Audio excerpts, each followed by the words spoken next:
ni ko natti ko ñande altine nogas mars 57 Mansour natti aljuma capantati mars 57 ɓe weeti woni aset yimɓe ngoni duwawu alet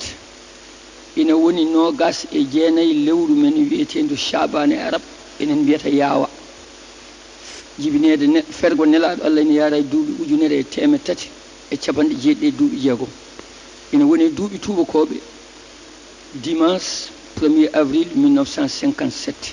omo yaara e duuɓi capanɗe joyyi e tati o lomti nden noon ha ñalawma mo wirni o ko duuɓi capanɗe nayyi e lebbi joyyi e balɗe sappo e tati dendagal ko lomti woni duuɓi makko gurdam fof nafo jaam mana fofof koye allah e nelaɗo Allah Cheikh Tidiane ko kaletene makko tan ko seeɗa seedade mo wonde omo wawi gandal caggal lomtagol makko 58 o tawi kam Fass mboɗo jangga université biyeteɗo Jamel Qarawiyin o ari ɗon arabeɓe taarimo no ɓe mbayi seeɗa yawade en ni ɓe mbimo min nani aɗa wawi qur'ana min nani aɗa weeli ko jangata qur'ana emin jiiɗi kalanamin ko ndenɗa e qur'ana no foti min tottuma deftere jangana min o yimi jaaɓi ko mbiɗon saabu Cheikh Tidiane e nder jawiye Cheikh Tidiane wonno ɓe mbi holko ndenɗa e qur'ana ɓe mbiɗo reeni e qur'ana hijibaji capanɗe jeegom hijibaji ɗiɗi ɓe mbimo Allah tellini ko hijibaji capanɗe jeegom hoto dañƴa ɗiɗi ɗi o wi capanɗe jeegom ɗi ko Allah tellini ɗiɗi ɗi hen hijib goto ko tawhid gonɗinde fofo ummi koye Allah oya hijib goto ko needi so tawi aɗa jangga ganda kucciɗɗa koye Allah ɗi hijibaji ɗiɗi so timmani mana ko heddi ko fof ko mere way kono mbabba ndimdaɓa defte ɓe dokkodiri juuɗe ɓe ƴeewimo ɓe belti tanum Cheikh Tidiane biyeteɗo Jalaluddin Afo Sari Mouhamadou Labib ina tawa on heɓɓiti wi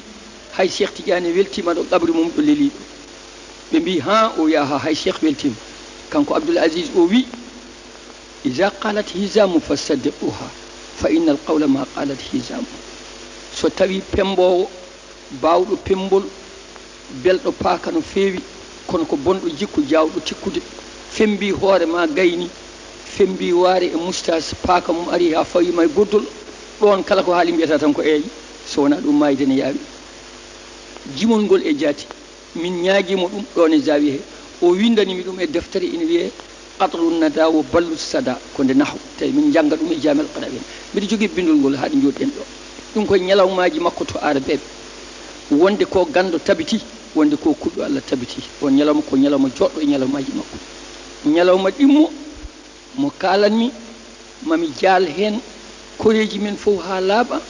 an Abou e jaati jikanaɗo ma debbo ina jeeya hen ñalawma alhamisa sappo e jeeɗiɗi janvier 1974 juma galoya no uddite omo yeehi kanko ceerno Muntaka seerenɓe fof no kawroya galoya ɓe jeehi balɗe ɗiɗi ceerno Saydou Nourou tottimi oto tottimi mañon fon yomi yaami abboɓe kala ɗo keftimiɓe yomi wi wotoɓe naata galoya ha galoyaɓe beldita saabu guila ɓe kaaɓi lebbi jeenayyi duwaw mabɓe natani asman ngari mi keftimiɓe hayre law kalami commandant Podor nden ne wiye Dem ɓe ngari ɓe mbaali pete tawmiɓe ɗon pinmi subaka tawmi nguy e Tébégout e Gajoɓe e bokkeji ɗi foof ina ndendiɗo pete ɗo ñande hen ko weltare jikanaɗo ma debbo e jaati ina tawa kam fof eɓe ngari ɗum waɗi mbiɗa jaala petenaɓe mbiɗa jaala bokke mbiɗa jaala nguy mbiɗa jaala julɓe foof nattugol Alhaji Abdoul Aziz Sy Malick e oɗo ñalawma soɓe ciftori ɗum mbimomi kanko Abdoul Aziz damuɗe nayyi kuccodirɗe ɗo ɗe damal funnague ngal ko damal galle Aliou Pendo jibini nenam damal worgo ngal ko damal galle Diagraf Samba Moudou jibini babam damal rewo ngal ko damal Juma yimɓe fof poti hen damal hirnague ngal ko damal galle Amadou Mouhtar Jamli ɗo bindanami Ba ɗo bindami Bakara petenaɓe ko seedeji oy ko kon mbiɗa mahi ɗo galle noon innirmi ɗum ko Cheikh Oumar duuɓi ɗiɗi galle o udditaka jinmi ko ndoɗa oy bisimillahi min uddita galle o omo wonde ceerno Muntaka o ɓoori paɗe makko neɗɗo jogee junngo o naatirta e galle he paɗe o naati kala heen huɓeere o juuli heen o duwi heen ɗo huɓeere ɗo taandiraaɓe Cheikh Oumar jeeɗi ɗo jippima e mayre caggal makko taandiraaɓe Cheikh Tidiane sappo jippima e huɓeere he caggal makko e yamirore ceerno souleymani e yamirore ceerno abou petanaɓe ne ceedi ɗum 12 almudo ñanganajo hokkama ɗon lijja ina hoɗe galle he mbiɗa hokki ɗumen sabbi Allah 92 garmi tawmi hen ɓalal ne yani tawmomi jaksaw wimomi ceerno galle duynoɗa o kalmi ɓuure dañaɗi hen ɗe foof wimi joni noon hen ɓalal yani o ala galle Cheikh Oumar yanata mbimi ɗum noon waɗi hen duwaw o waɗi hen duwaw gartumi e makko rawane woni photo kollumami joni o mbimomi ceerno galle jannoɗo o mi ɓamti ɗum hami waɗi ɗon étage miɗo waɗi cuuɗi tati dow mi hokki almuɓe qurana nani hen min koɗmi ko less o wi waw kay Cheikh Oumar mo baax yowitam ya muus o wi Cheikh Oumar ko moƴƴo annene aɗa ƴoƴi galle o nan ɗon ha joni ɗum koye ñalawmaji makko moƴƴi jeeya poɗɗi haaltede mboɗo jaala pete jeeri Eliman Mamoudou Eliman ceerno Abou Siwa Eliman mana babali galle alhaji Ismaila Eliman Samba Thiam Jam Sall mboɗo jaala nguy jaltaɓe wuro ngo e yimɓe dental ngal fof ha laaɓi mbiɗo jaala nene ma an mana Abou saabu ñande hen eɓe tawa mbiɗo jaala Gadio Ousmane mbiɗo jaala koreji ɗi fof tawanoɗe ñande hen Abdoul Aziz Sy Malick ina jeeya e ñalawmaji makko ñande 10 avril ɓennuɗo o goto nattiɗo galle Cheikh Tidiane ɗo ko gorgol mum Sarif Mouhamadoul Habib wiye Lalla Dadda jaadumi e Seydi Haydara e Mahmoudou Ly to makko min tawimo Tiwawon min mbimo mana Sarif o wimo min jiiɗi ko debbo o ubboye Marrakech o wi holko haɗi on nawdemo toon Sarif deƴƴi o e Mamoudou Dia ko haɗi mo nawe toon wimi kalis o wino foti ko nawatamo toon mbimi kees o ko 120 ujunere tato yaadoɓe hen ɓe moni fof ujunnaje 60 sa rendini wona mana million e feccere mana ko ɗum nawatamo o mi waɗi million ngaji tati o nodditani ko o Mouhtar o itti kartal o totti ɗum o yahanam Dakar mbiya kaari yo totti million ngaji tati ñande altini mami ar mi tottamo kalis o ɗum kadi ko guiɗgol wonde omo yiɗi Cheikh Tidiane omo gonɗini Cheikh Tidiane wonde ko joom nafoore ko joom tawhid min ngari ko min tigi e Sarif o jaadi ha Marrakech an Abou Sari mami totte kasete on nde min jeehi toon ɗon min tawi Hassan 2 Marrakech hawriti e ubbugol tanum Sarif o ina jeeya e gueɗe makko ko wawa haalade ko wawa haaltade guiɗgol makko e Saydou Nourou guiɗgol makko e galle Cheikh Oumar mana e 85 mbiɗa ummi Fouta Mawlud garmi wuro ngo Sinthi ngo no wiye Ayni Madi taw mi paɗe kewɗe ne ɓoora yimɓe ne boowal mbimi ko ɗum woni ɓe mbi ko ceerno woni ɗo garmi naatimi galle o jettimi woodi ko mbanmi yimɓe ne mbawi ɗum faccirde ko heewi ɓene mbawi wiide o ko kangal ɓene mbawi wiide o ko bonɗo needi ɓene mbawi wiide o ko ɗayɗo ɓene mbawi wiide o ko joom haaju ɓene mbawi wiide mata ko nelaɗo garmi tan tawmi yimɓe fof ne jooɗi juumi yimɓe ɓe no jiimi waɗi boowel fof mi ɓenna ha jettimi damal suudu huuɗo omo toon yimɓe ɓe ɓuuri ujunere boowal mbindumi kayitel mbindumi hen ko nguɗi tati alhaji Mamoudou Dia liggotoɗo galle Cheikh Oumar Sehil Saydou Nourou cornumi kayitel ngel e bafal kayitel ngel naati o heeɓi kayitel ngel o yalti kanko hoore makko won faɗɗe mo balɗe ɗiɗi won faɗɗe mo balɗe tati omo jogui rumuji dolokke e simis tuuba toof poti no haalpulaar ummiɗo joni joni Fouta ni omo jogui paɗe mukke oole tagga maylis o yalti o wiyomo ɓuusodira e am no neɗɗo e neɗɗo ni calimi ɓuucimi junggo makko no almudo waddata e ceerno ni o wi moɗo ummiɗa mbimi Fouta holtoon mbimi pete o namni hohoɓe e julɓe ɓe e moƴƴuɓe fof min jaltide koyngal mehel min gari ha omo e hakkude galle he omo asi hen woyndu o wimi ko Sarif Amadou wino emi Sinthi ɗo mi innira wuuro ngo Ayni Madi ɗo Cheikh Tidiane jibina ɗo mi asi woyndu kono welani duwanomi hen mbimomi ceerno min yawi sa wiyami duwane woyndu beele ne wela so mbiɗa duwo ko kalanmi o wi sa yiɗi nodda Cheikh Oumar sa yiɗi nodda Saydou Nourou ɗum ko affaire ma mbimi ɗum noon ya barke Cheikh Oumar ya barke Saydou Nourou tutumi e woyndu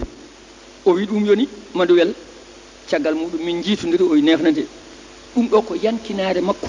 e lesɗikkinademo e gandal makko Allah e hollude no foti e galle Cheikh Oumarul Fouti hollude no foti mana e guiɗgol makko e Saydou Nourou ƴeew tan kawisaji Allah batu mo watti ndi noddude e aduna o noddi ɗum koɗo rawde Alhaji Seydou Nourou wonde yimɓe ne jarno ina ndaara ndiyam toɓo ɗo o wattindi noddude o nodditani caggal mum gongol hay lawol goto ƴeew tan kawisaji Allah guidgol o ceerno e moƴƴere o ceerno e duwaw o ceerno somo duwo o duwono hay koyngal oto o wiya yalla dandu ɗum e helatinde butel yalla dandu ɗum e giyal yalla dandu ɗum e ŋaccal o duwono soforo o wi Allah ne wawi wasa ŋongde Allah ne wawi wasa ŋablude Allah ne wawi wasa hulde Allah ne wawi wasa yejjidde o duwono colli o duwono baɓɓatti o duwono fof hol sababu ɗum hewɓe pamata ɗum abo sa yi kanko omo duwono fof mana o darima e martaba wiyete ko gawsiya sa darima e martaba o jomum jogui ko jeese temedde tati e jeese capanɗe jeegom e jeese jeegom mana ɗe jeese hen yeeso woto woni tan ko Makka hen yeeso woto ne yiilo e aduna he sa noddi jomum faabo ma ɗe jeese fof kucci tan koye nelaɗo Allah ne ƴeewa sa tolnima ɗon e wilaya a wawa hay hunde hayso kollaɗa ko butel baɗɗo sangara jooɗe yeeso ma mbiyata butel o ko Allah tagui ɗum mbiyata ndiyam gonɗam men ɗan ko Allah tagui gasi jomum hankkadi wawa añde hay koto ko añanno ko wi jomum ko guidgol tan ene yiiɗi kala ko Allah tagui saabu waɗi noon yiyata hen tan ko Allah ko ƴeewi fof yiyata hen ko Allah ɗum noon kanko ko guiɗo yimɓe foof ko guiɗo Allah ko guiɗo nelaɗo Allah ko guiɗo Cheikh Tidiane ko guiɗo Cheikh Oumar ko guiɗo Alhaji Seydou Nourou ko dontuɗo Alhaji Malick mbiɗen lomtugal makko duuɓi capanɗe nayyi e lebbi joyyi e balɗe sappo e tati tawi omo yaara e duuɓi capanɗe joyyi e tati woni gurdam makko capanɗe jeenayyi e duuɓi tati gurdam ɗam neɗɗo no wuura duuɓi ujunere taw mana ligga ko liggi ko yalla nannumo e tefoore annabi yalla nannumo e dayira Cheikh Tidiane yalla nannumo e wudere Cheikh Oumar nde sawata yiɗɓe mum nde yo Allah nannumo e yurmede mum ɗo nanni annabaɓe mum ɗe eɗen gandi kala ko daña ko saabu nelaɗo Allah sallallahu alaihi wasallam ko dañi ko fof ko saabu nelaɗo Allah Cheikh Oumar ko dañi ko fof saabu nelaɗo Allah Alhaji Malick ko dañi ko fof saabu nelaɗo Allah famin fadlihi ista'arahu fudlahu dañi ɓuural fof luuɓi koye nelaɗo Allah sallallahu alaihi wasallam ɗum noon fofo ko saabu nelaɗo Allah sallallahu alaihi wasallam eɗen mbiya yallah waɗen e leñol makko yimɓeɓe mbi yallah waɗen ɓurɓe moƴƴude e leñol makko Alhaji Seydou Nourou wi ala en dañata Aboubacry Siddique Oumar Ousmane nan ɗon en mbiyata kay ɓurɓe moƴƴude nden ɓen alaɗo gonata wiyete ko yallah nannu en hen tan o wi Mamoudou juude rang bonani woto maaro gase bitik tan to tawi tan maaro gasani bitik garɗo fof naata sooda haaji mum yaaha ɗum noon en duwima e woto jejjiten so Allah jaaɓi oɗo alhamisa hande no gonɗen ceerno Mountaga jooɗiɗo hande place Cheikh Oumar e hoddiro Allah e nelaɗo mum Cheikh Tidiane omo noddi Fouta foof mon foof yo waɗ ujunnaji capanɗe jeeɗiɗi la ilaha illallah jangga deftere kamilu duusiren ɗum Alhaji Abdoul Aziz Sy Malick teddugal mum fidaw omo noddi Fouta foof yo ar omo yaha jaaloyde Tiwawon ɗum noon mana so Allah jaaɓi ɗoɗo kaleten joni so Allah jaaɓi sen gayni tan en pokkittu enen fof paɗen joni ko Tiwawon eɗen jaada ceerno Mountaga duwaw e inde Fouta foof Alhaji Abou holko mbiɗa mbiɗa sikki mi sikkani mi nana e heɗiyankoɓe kala paami nde wonno haaloɓe pulano mbiya ko jomborlo pata ko musami fof hocca an a andu kalɗa gandal nde tawno ɗo ɗo joɗɗen eɗen mbaɗa yeɓanatal hono ñantugal walla ñiragal ngal kalɗa nane aɗa salmode makko addade wudere silmade ɗum ɗo holli jokkudal tingal wiide ne yettamo no mbiɗa ni gasta e ñalawma gasta e waktuji ɗiɗi ko ɓuuri yodde yimɓe ɓe ko yiddemo fuutankoɓe yidde ɗemgal ngal yidde leñol ngol hayso tawi o nanata ko ɓuuri yodde yimɓe goɗɗum ko jokkuɗo makko e galle Cheikh Oumar holko mbawɗa ɓeydude hen seeɗa bisimilla jokkodiral makko e galle Cheikh Oumar jiidigal ni ina woodi kono noon ha kiciɗe hanki tan mana Abdoul Moutalab Sharif Abdoul Moutalab ɓi Mouhamadoul Habib ɓi Sharif Mahmoudou ɓi Basirou ɓi Mouhamadoul Habib ɓi Cheikh Tidiane hande kam jooɗi ɗo e jappere Cheikh Tidiane ɗo e Dakar hanki kiciɗe tan mbiɗa haalanama wonde jaagol Tiwawon ngol ceerno Mountaga wi kamɓe jaadata o wi Mahmoudou hunde fof somi noddanoma mi jaɓata kono Abdoul Aziz noon omo anduno sirru galle Cheikh Tidiane ina woodi sirru galle Cheikh Oumar no woodi gurdam makko fof o yinno ko andude ɗiɗo sirruji ɗiɗi o jeeye hen Allah hoddiri o mayani haw andi sirruji ɗiɗi fof haw jeeya sirruji ɗiɗi fof nattugol ceerno Amadou Bocar Alpha Hoore Fonde minen jaadi won toon balɗiɗi uddirgol juma ndendori minen jaadi o woni toon balɗiɗi madina jaajɓe minen jaadi o woni toon balɗiɗi kala ko dille Fuuta omo tawa ko gidgol makko e Fuutankoɓe kala haal pulaar garɗo ɗo e makko o ittani ɗum gueɗal mana uddital juma galoya ko minen jaadi ko gidgol makko e Fuutankoɓe no hoñire Fuutankoɓe no hoñire galle Cheikh Oumar kono noon o haali o wi gidgol makko e galle Cheikh Oumar ko taasa mawɗo joƴƴinaɗo peñ sukara ɓolta ha gasi joƴƴinaɗo hakkude ɗo peñ o heppanaka heñanaka saayi ha gasi e nder ndiyam he sa wi aɗa itta a wonta dañ sukara sa rufi a wonta dañ ndiyam hankkadi gasi hen ko noon o wayi e galle Cheikh Oumar noon wi kadi ne Alhaji Malick ko noon sayiri ha gasi e galle Cheikh Oumar saabu Cheikh Oumar inni Alhaji Malick lomtini ɗum hoore mum ko tawi Alhaji Malick suwa jibinede ɓe kawre aduna duuɓi jeegom kono ɓe jiidani Alhaji Malick lomtini Alhaji Saydou Nourou ko joguino foof totti ɗum ko 1914 ɗo Tiwawon ɗo lomtinimo Khalifa Tidiane lomtinimo président consultatif hakkude julɓe e heefa waɗimo ɗum kanko Saydou Nourou kanko Alhaji Malick o itti ɓiyi ko debbo o hokki Alhaji Saydou Nourou ko banum debbo Serigne Abdou Moudjidi Humay Baba o nangi kadi ɓiɓɓe makko o fecci o weyti Serigne Abdou o wi an ka feccere Saydou Nourou yo nehe Saydou Nourou ina jogui bandi ko debbo Moudjidi Humay Baba Saydou Nourou nehimo kanko Serigne Abdou Saydou Nourou ko almudo bammakko Saydou Nourou nehimo needimo ceerno Muntaga ɓe mbay kono jiiduɓe Humay Baba mana gueɗe makko foof ko Saydou Nourou habaru makko fof ko Saydou Nourou nde o lomti khalifa o Babacar wiyete noon tan ko Khalifa Tidiane lomti ko bamum kono khalifa général fuɗɗi koye makko kanko Serigne Abdou ɗum inniri ɗum ko Saydou Nourou e tawede Muntaga ceerno Muntaga Fuutankoɓe mbi soko tawi mana mi anda so tawi mana lingu ñaami jumri haɗa yettude jumoynoɗo yo yettu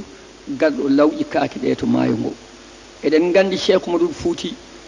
neɗɗo wi en malama ken Tidianiyankoɓe Alhaji Malick wi ande haali ko mawni laawol Tidiane sinno ko toɓo siltata ko Fass kono ko ilam regi yeehi ha Makka Cheikh Oumar rondi hen ko wawi ko heddi ko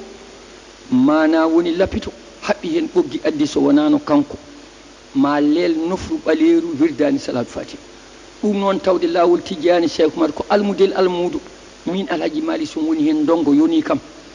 min dey Alhaji Malick somi yanananoma komi almudo Cheikh Tidiane so Sénégal fof woppi Allah mami gaddo ɗumen kono mi yananaka ɗum noon yallah limtu en hen ɗum noon hade goɗɗo fof yettede caggal yettede Allah e nelaɗo Cheikh Tidiane Cheikh Oumar ne foti yettede kanko yaañi ɗo laawol ngol kanko sari ɗum mawnini ɗum teddini ɗum e ngal gueɗal noon Allah famni Abdoul Aziz e ngal gueɗal Allah holli Abdoul Aziz e ngal gueɗal Allah nanni Abdoul Aziz o naati e ngon maayo gidgol maayo famamuya maayo gandal maayo waliyagal toujours o jogui ko wiyete ruhul qudsi woni jomum yimɓe fof tampa kañum tampata no duuɓi ɗi poti ni so jooɗima o ɓaggima gasi Alhaji Saydou Nourou wi saɗa hersannomo walla saɗa yiiɗi yiide tikkere makko ɗaccojoɗo o waajo o wi so jooɗima omo waajo o natti jogade esiko o natti jogade bandiko o natti jogade sehil makko o yiya tan ko Allah e nelaɗo Alhaji Saydou Nourou wi Abdoul Aziz e haqiqa mana ko ɓi Alhaji Malick kono e haqiqa ko ɓi Aboubacry Siddiq Alhaji Saydou Nourou wi Abdoul Aziz so tawi aɗa yiɗimo no diine ma foti fof ma ya aljanna so tawi a añimo no diine ma foti fof ma ya jaymo ɗum noon wonɗo yettinimo ɗon ko gidgol Allah yettinimo ko yidde nelaɗo Allah yettinimo ko yidde Cheikh Tidiane yettinimo ko martaba Cheikh Oumarul Fouti e yidde ɓiɓɓe Cheikh Oumarul Fouti e wondude e mumen e wurdude e mumen ha ñande mayde o serani mumen no yiɗi Fuutankoɓe ni noon ɗum no hawni sa joɗodima e makko wona tan koye namdadema Fuutankoɓe o wonay namdadema ceerno Amadou Bocar mana ceerno Tillere on koɗo guijilon o namnoma ceerno Yero Kudejo Kebbe o koɗo baroɓe Jakel o namnoma ceerno Hadrani Elimane e ceerno Jamli ɓe koɗo Salde Tebgourta o namnoma ceerno Hamadi Mali o koɗo Diaraguel o namnoma ceerno Ndiaye Oumar o koɗo Babaɓe o namnoma Alpha Moussa mana o koto Fanayi o namnoma ceerno Amadou Ibrahima Dad o koto Njum o namnoma ceerno Mamadou Aw o koto Ceelaw o namnoma Alhaji Mamadou Moussa Ly Dara Halayɓe o namnoma alhaji Mamadou Lamine o ko o namnoma ceerno Mamadou Lamine Jiggo o mana ha joni koto demet o namnoma moƴƴuɓe Fouta o namnoma haw namnoma ɓeya anda a miijotako Mamadou Abbas en mana o namnoma ceerno wanɓe mana ha joni Kanel hono Alpha Wane en o namnoma ceerno Amadou Boyinaji o namnoma ceerno Amadou Bocar Hoore Fonde kan kaheji o namnoma ceerno Abdourahmane Banaji o limta ha kaweɗa o neɗɗo mataw o jibina ko Fouta mataw ko toɗo mawni guiɗgol makko mbimi e Fuutankoɓe kala moni foof ne jogui hen lowre no haaldi ko ɗum kawisaji Allah boom ko ɗum kawisaji Allah boom ko ɗum kawisaji Allah ko lowdi Allah tan e feccere Allah wona no neɗɗo yiɗi ni wayata kono Allah yiɗi yawani ko noon mbayata Fuutankoɓe mbi wona ɓe jiɗɗa gonata bandiraɓe ma ɓe jiɗɗa noon mbawi wonde sehilaɓe ma kono ɓe wonoɓe bandiraɓe ma ɓe ɗum ko Allah feccata ɗum noon kanko ko feccere Allah ine laaɗum Cheikh Tidiane ko feccere galle Cheikh Oumar wallahi ko feccere Fuutankoɓe fof ina jaalamo kañum en jahira mawɓe Fouta fof no gandimo moƴƴuɓe Fouta fof no gandimo eɗen jaalamo eɗen ciftina petenaɓe ñalawma makko e pete jeeri mo mbimi o ñalawma alhamisa 17 janvier 1974 pete fof e guy ina rendi ñamde makko hirande e bottari e kaccitari duusimo ha lugge on fayi udditoyde juma galoya oɗo souvenir eɗen jaala dendagal petenaɓe e guynaɓe eɗen jaala koreji foof yo Allah yurmo yafomo nannamo e maayo mum yurmede barka rasulullah holko mbiɗa abou noon alhaji hadane lollirɗo Mahamoudou Dia yo Allah yurme yafoma hanuma aljanna ane omo ganduɗa ko mawɗo Abdoul Aziz Sy omo ganduɗa ko ceerno Mountaga nde Abdoul Aziz te jomum ceerno Mountaga noddi kala wiyoɓe mbimi wimami bandiraɓe julɓe kala yo ngal jattiwa won ko Mahamoudou Dia wonno joguiɗo konngol ngol yo Allah yurmaɓe yafoɓe harnaɓe aljanna aduna wiya ko meeɗi yetta ko natti golle moƴƴe majjata golle moƴƴe mayata dendagal khalifaɓe diine e nder leydi Sénégal ɗo fulɓe goni kala suka e mawɗo debbo e gorko jeerendi e waalo o Kolda o Fuladu o Sénégal o Yantalo Jolof o hayti diwan Dande Maayo mo kala en neldi ɗum duwaw en ñaganimo ɗum saabu eɗen gandi Abdoul Aziz Sy komo mabɓe komo men komo kala en mo kala dañi hen jeeyama hen woni hen alhaji hadrane Mamoudou Dia yo Allah yurmemo yafomo hanamo aljanna jetti musidɗo men alhaji Mamadou Ousmane Fati en jettimo no fewi kanko e wonde makko kala hen goto en jejjitani en jettimo ganduɗa ko kañum woni hono jignaɗo men gañaɗo Abdoul gonɗo ɗo Mbour ɗo ceerno Samba Gañaɗo Ba oɗo saaha joni